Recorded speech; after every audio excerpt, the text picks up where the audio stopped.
नमस्कार. आजच्या व्हिडिओमध्ये आपल्या सर्वांचं मनापासून खूप खूप स्वागत आहे.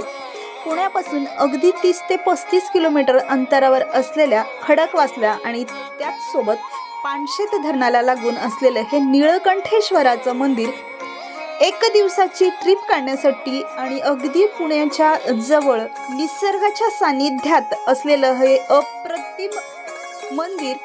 आणि या मंदिरामध्ये किमान 1200 ते 2000 मूर्त्यांचं दर्शन किंवा आपल्या संपूर्ण हिंदू संस्कृतीतील प्रत्येक देवी देवताचं मंदिर फक्त एकाच मंदिरात या संपूर्ण देवतांचं दर्शन होणार आहे. आणि आज आपण जाणार आहोत निळकंठेश्वरात मंदिरातील मूर्त्या पाहायला. तर हे आहे निळकंठेश्वराचं मंदिर आणि मंदिराच्या एकदम समोर भव्य अशी महादेवाची मूर्ती आहे, ज्याच्या जटेमधून गंगा वाहत आहे. त्याचसोबत एका बाजूला सर्व ऋषीमुनींच्या मूर्ती आहेत आणि भगवान शिवशंकराची नंदीसोबत ही भव्य अशी मूर्ती मंदिराच्या एकदम एंट्रन्सला आहे. त्यांच्या जटेमधून गंगा वाहत असलेला हा नयनरम्य देखावा. आता आपण पुढील मूर्त्या पाहण्यासाठी मंदिराच्या पुढच्या बाजूला जाणार आहोत. कालच्या व्हिडिओमध्ये आपण अगदी मंदिरातील गाभारा आणि अगदी थोड्याशा मूर्त्या पाहिल्या होत्या. आज आपण बाकीच्या उरलेल्या मूर्त्या पाहणार आहोत. तर सध्या मूर्त्यांना कलर देण्याचं काम चालू आहे, त्यामुळे यांना बरेचसे कलर द्यायचे बाकी आहेत. हे संपूर्ण सप्तऋषी आहेत. आजच्या व्हिडिओमध्ये आपण बाकीच्या बऱ्याच रामायण किंवा मग महाभारतातील सर्व ऋषीमुनी यांच्या मूर्त्या पाहणार आहोत. पुण्यापासून अगदी जवळ असलेलं हे पर्यटन क्षेत्र आणि अगदी डोंगराच्या कुशीमध्ये वसलेलं हे निळकंठेश्वराचं मंदिर आणि तेथील देखावा हा खरोखरच नयनरम्य दृश्य सोहळा आहे. कारण संपूर्ण भारतीय किंवा मग हिंदू संस्कृतीचं दर्शन आपल्याला ह्या फक्त एका मंदिरामध्येच होतं. या मंदिरामध्ये बरेच सण उत्सव साजरे केले जातात किंवा मग यांचे महाशिवरात्र किंवा मंदिराचा वर्धापन दिन सुद्धा साजरा केला जातो. या ठिकाणी कानिफनाथ, जालिंदरनाथ, मच्छिंद्रनाथ संपूर्ण नाथ संप्रदाय या ठिकाणी अतिशय सुंदर दाखवलेला आहे. त्याचसोबत शारदा गणपती, श्री गुरुदेव दत्त, श्रीमंत दगडूशेठ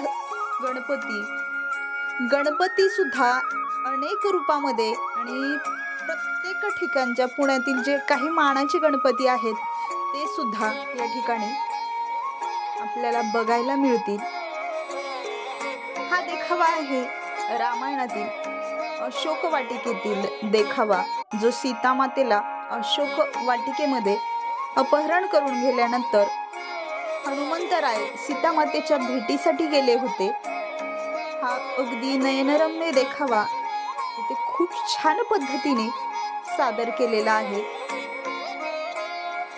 त्याचसोबत महाभारतातील किंवा मग रामायणातील जे काही पात्र होते ते या ठिकाणी खूप छान पद्धतीने दर्शविण्यात आलेले आहेत. यामध्ये संपूर्ण महाभारतातील किंवा मग कौरव, पांडव या संपूर्ण देवतांचे रथ सुद्धा खूप छान पद्धतीने इथे सजवण्यात आलेले आहेत. इंद्राचा दरबार सुद्धा या ठिकाणी खूप छान पद्धतीने दाखवण्यात आलेला आहे. फक्त या मूर्त्यांना आता सध्या कलरचं काम चालू असल्यामुळे त्याचं आणखीन थोडंसं काम बाकी आहे. त्याचसोबत हा रामायणातलाच भाग आहे. वानर सेनेसह राम लक्ष्मण जेव्हा लंकेकडे प्रस्थान करतात तो हा देखावा आहे. सुग्रीव, बाली, अंगद, राम लक्ष्मण त्यांचा हा अगदी नयनरम्य असा देखावा या निसर्गाच्या सानिध्यामध्ये साकारण्यात आलेला आहे. हा रामायणातील भाग आहे. या ठिकाणी सुग्रीव आणि बाली यांचं युद्ध चालू आहे. एका बाजूला अगदी डोंगर दऱ्यातून पानशेत आणि खडकवासला या धरणाचा संगम, त्याचसोबत मुळामुठा नदी हा देखावा आहे. दक्षाच्या यज्ञात सती मातेने जेव्हा उडी घेतली होती तो देखावा या ठिकाणी साकारलेला आहे. त्याचसोबत महादेवाचे अनेक अवतार या ठिकाणी दर्शवण्यात आलेले आहेत. काही ठिकाणी लिंग स्वरूपात किंवा मग हा देखावा आहे भद्रकाली रूपामध्ये. या ठिकाणी शिवलीला अमृतातील अनेक कथा इथे साकारण्यात आलेल्या आहेत. अनेक प्राचीन ग्रंथातील ज्या कहाणी आहेत किंवा मग जे ग्रंथ आहेत ते अगदी अचूक पद्धतीने या ठिकाणी साकारण्यात आलेले आहेत आणि त्याला जोड आहे ती अगदी निसर्गरम्य अशा वातावरणाची. सावित्री आणि सत्यवानाचे प्राणहरण करते वेळेस श्रीकृष्ण किंवा मग विष्णू आणि लक्ष्मी माता, श्रीपाद श्री नरसिंह सरस्वती किंवा मग श्री गुरुदेव दत्त,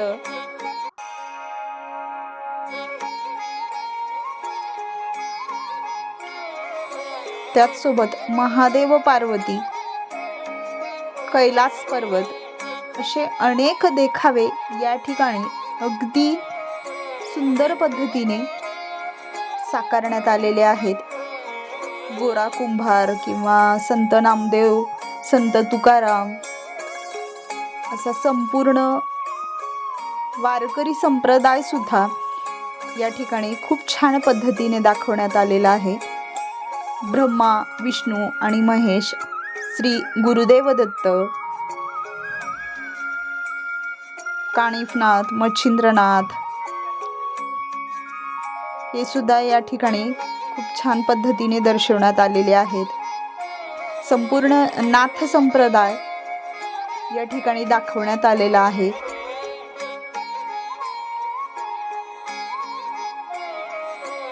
बालक्रीडा,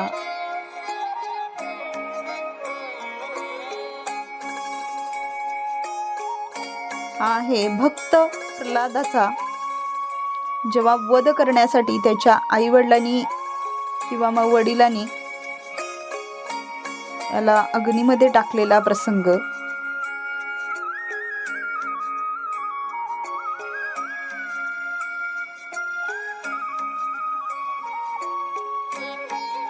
हा अगदी निसर्गरम्य सोहळा आणि त्याचसोबत एवढ्या अप्रतिम अशा मूर्त्या या ठिकाणी दाखवलेल्या आहेत आणि त्याची माहिती अशा फलकांवरती दाखवलेली आहे. तर संपूर्ण दृश्य आपण या ठिकाणी पाहणार आहोत.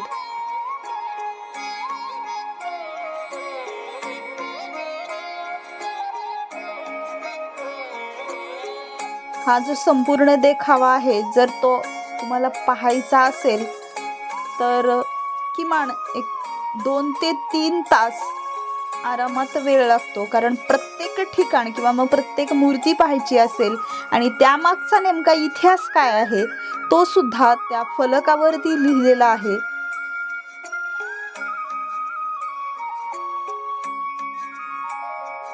तर ह्या मूर्त्या आहेत ज्ञानेश्वर महाराज यांचा देखावा आहे. ज्यांनी भिंत चालवली होती, रेड्याच्या तोंडी वेद बोलविले होते किंवा मग संपूर्ण आळंदीची दृश्य जी आहेत, निवृत्ती, ज्ञानदेव, सोपान, मुक्ताबाई, जेव्हा रेड्याच्या तोंडून वेद वदवत होते किंवा मग तेथील जे गावकरी आहेत किंवा पंडित होते यांचा संपूर्ण देखावा या ठिकाणी दाखवण्यात आलेला आहे.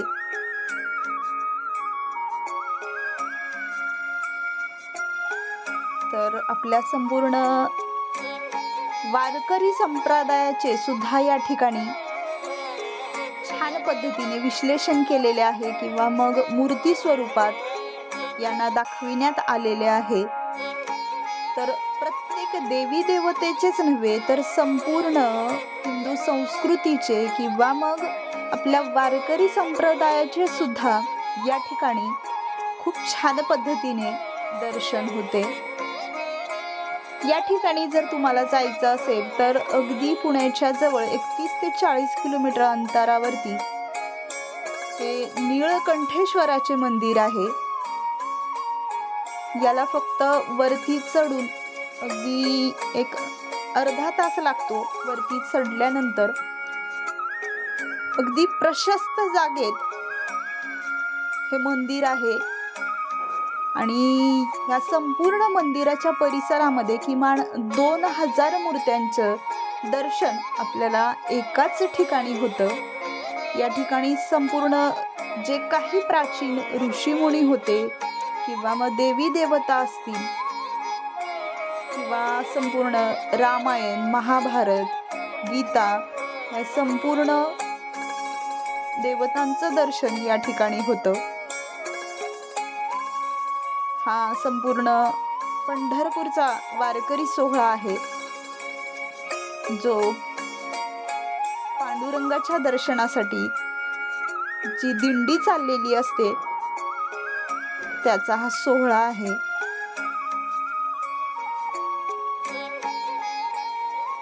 अशा पद्धतीने खूपच सुंदररित्या प्रत्येक देखावा या ठिकाणी साकारण्यात आलेला आहे.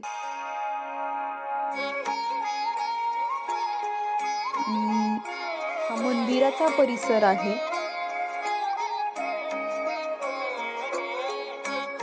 या ठिकाणी हे संपूर्ण दर्शन अगदी डोंगराच्या टेकडीवरती आहे. तेथे या संपूर्ण मूर्त्यांचं दर्शन होतं. अशाच पद्धतीने आपण पुढच्या बाजूला जाणार आहोत जिथे ऋषीमुनी तर साक्षात वसलेले आहेत. त्याचसोबत मागील पानशेतचे धरण हे सुद्धा खूप सुंदररित्या या देखाव्याला साक्ष देत आहेत. दोन्ही डोंगरांच्या आतमध्ये पानशेतचं धरण किंवा मग खडकवासला धरण आणि मुळामुठा नदी हा अगदी सुंदर असा देखावा या ठिकाणी दिसत आहे.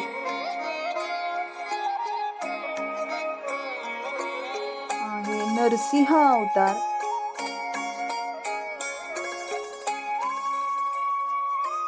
नरसिंह गणपती अवतारामध्ये किंवा मग भगवान विष्णू, परशुराम, त्याचसोबत श्रीकृष्ण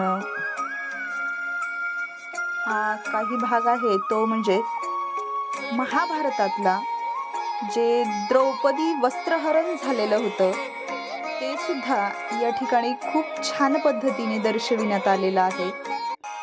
हा देखावा आहे द्रौपदी वस्त्रहरणाचा. जेव्हा पांडव आणि कौरवांचा जुगार चालू होता ती सुद्धा कौरवांची आणि पांडवाची सभा या ठिकाणी मांडण्यात आलेली आहे आणि यांचा जुगार सुद्धा चालू आहे. एका बाजूला पांडव कौरव दाखवलेले आहेत आणि एका बाजूला द्रौपदीचं वस्त्रहरण. त्यांची जी राज्यसभा भरलेली होती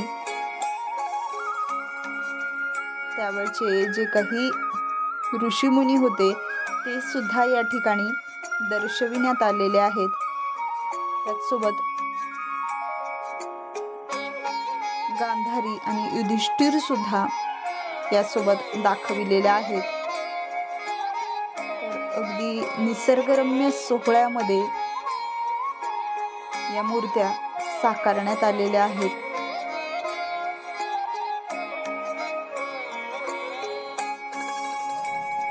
अशाच पद्धतीने आपण पुढे गेल्यानंतर